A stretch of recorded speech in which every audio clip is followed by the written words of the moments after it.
Okay, welcome back to another Sabbath school lesson. This is going to be lesson number 3. Said 2. 3.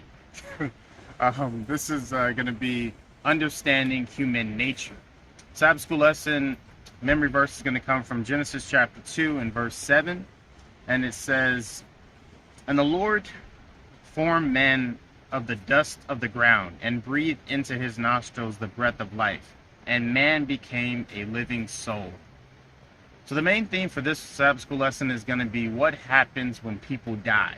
What happens when people die? Right off the cuff, the author is going to basically take you through a series of different verses. His main goal is to highlight really that you don't have a soul, but that you are a soul. One of the key scriptures that you're going to find here is going to be from Ezekiel chapter 18 and verse 4. It says, "Behold, all souls are mine. The soul of the Father as well as the soul of the Son is mine. The soul who sins will die."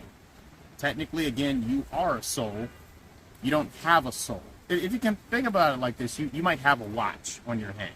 You have a watch, you aren't the watch. And so technically you feel like, well, you can just take the watch off and separate it from your own body.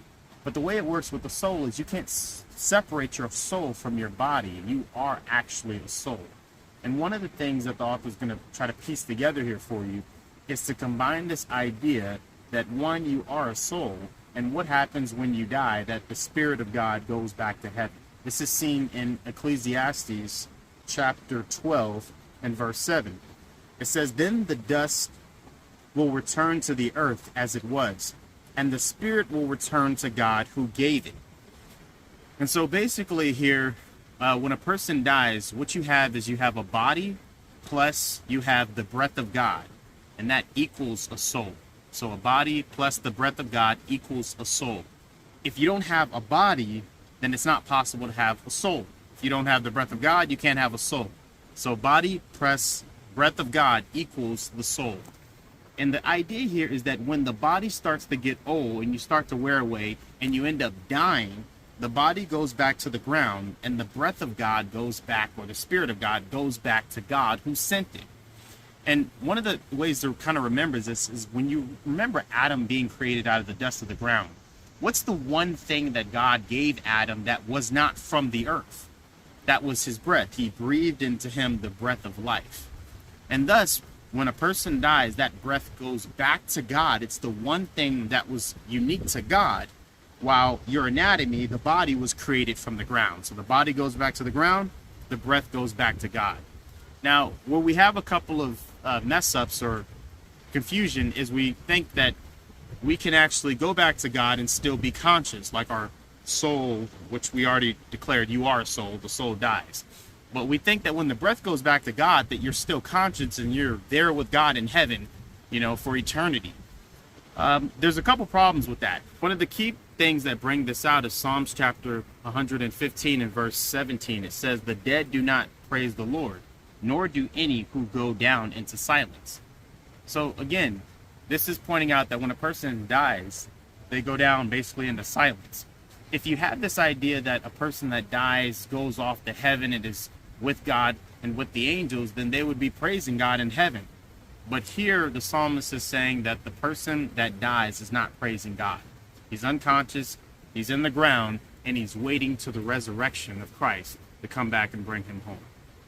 Now, what we're going to move to is a profound meditation, because there's a thought I want you to actually think about from this. So again, the main point that the author is trying to bring out in the entire lesson is that when people die, they go down to the grave, the body goes into the ground, and the spirit or the breath goes back to God who gave it. Now, this is the profound meditation.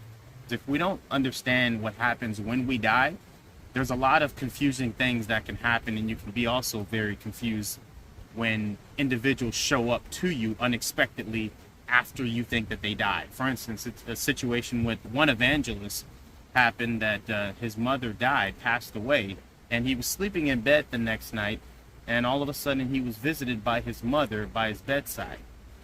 He looked up and it looked just like his mother, all the same featured, everything seemed the same.